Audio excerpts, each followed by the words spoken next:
Welcome, friends, to another episode of the Travel Doctor's Worldly Ways and Warnings, where every other day you get away and you get a warning.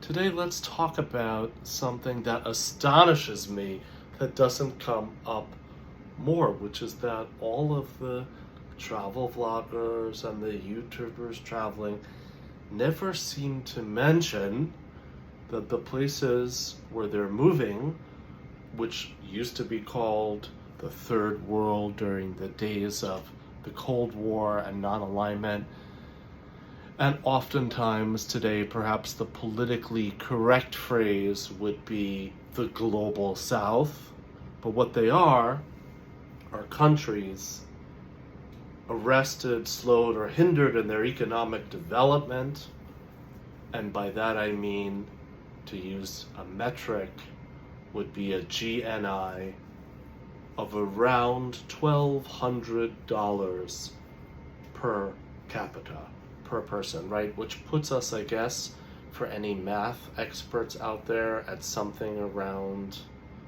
a little over $100 a month. Well, what does that mean for you, the traveler? What do you see? How does it feel? I wanted just to share a few observations and insights from more worldly ways. One is power outages. Yes, even you might be staying at a relatively expensive, if not overpriced hotel, let's say the equivalent of a 4 or 5 star, and even those hotels will not be immune from power shortages, of course, that might take out the whole town and the whole city that you happen to be staying in. Similarly, countries where the TVs never really quite work, and that also goes up and down the line, yes, where you might have simply fuzzy reception on every channel. You might have a list of channels that only exist on paper, doesn't exist in reality, or faulty TVs where the connections never similarly seem to work. That also applies to the internet, of course, and something you might often see in these kinds of economies. And again, this applies to mid-range, sometimes even high-range accommodation, where there might be not just one internet network, but 2 or even 3, but none of them really work, or they certainly don't work, let's say, adequately well to upload photos online that are, let's say, 4 megabytes each. They do not have the capacity for that. The other things is, of course, the odor and that kind of intoxicating smell of burning trash, which tells you right away you're definitely no longer in Kansas. And along with burning, you get a lot of broken.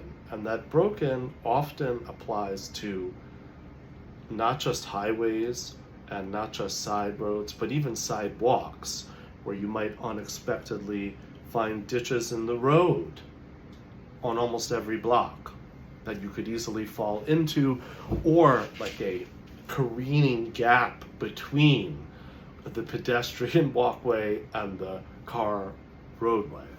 Another thing that one can observe is that they're quite liberal laws and customs in terms of the renting out of vehicles, such as motorcycles, mopeds, scooters, Vespas, but precisely in countries where arguably it's kind of a health hazard to have them at all.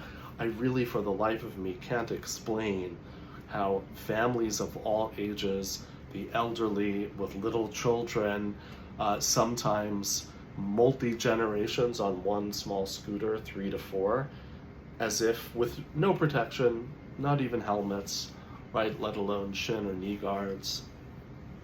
It might have something to do with a kind of extra level of spiritual strength.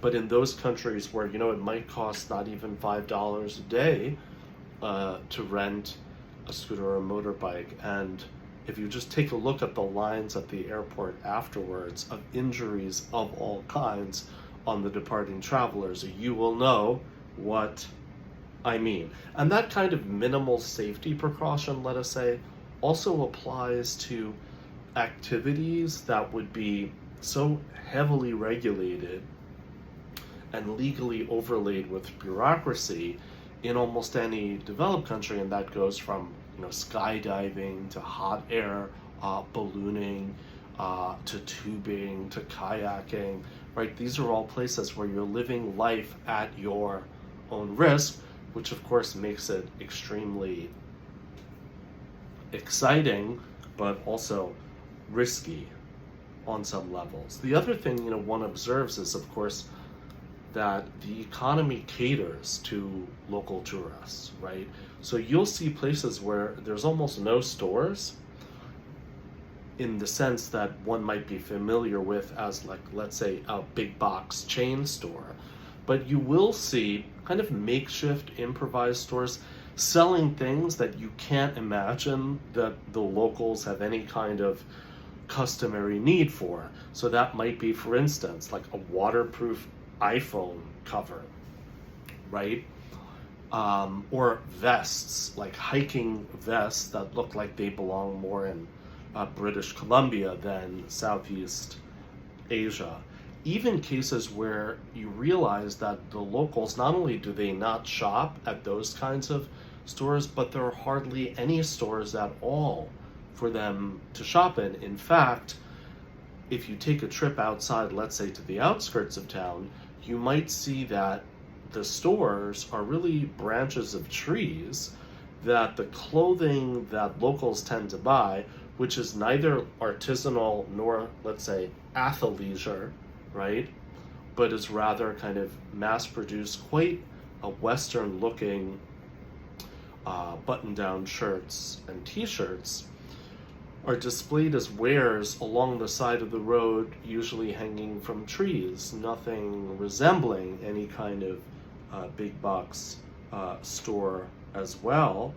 And in contrast to that, those individuals in those countries who, of course, wouldn't be shopping off the branches of trees, and who may even be quite wealthy in comparison to high-income countries, tend to live in villas that look something much more like the armed fortresses of medieval times, sometimes even complete with moats, or at least heavily fortified walls and fences that look like they are in a state of siege or ready for one at some point as well.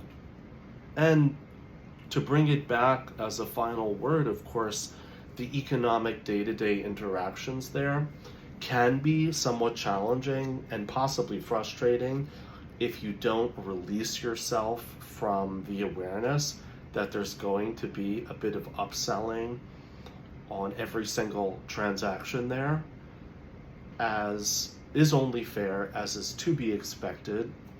I mean, you might look at it as a kind of resort tax on the street there, and it's usually never more than $1 or $2.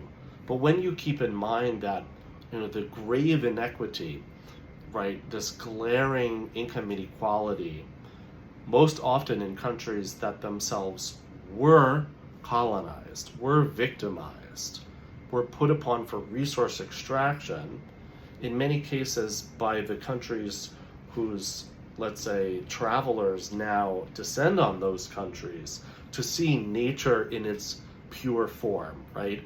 Or to see the good life as it should be lived. One can say that's the very least in economic reparation that they are due.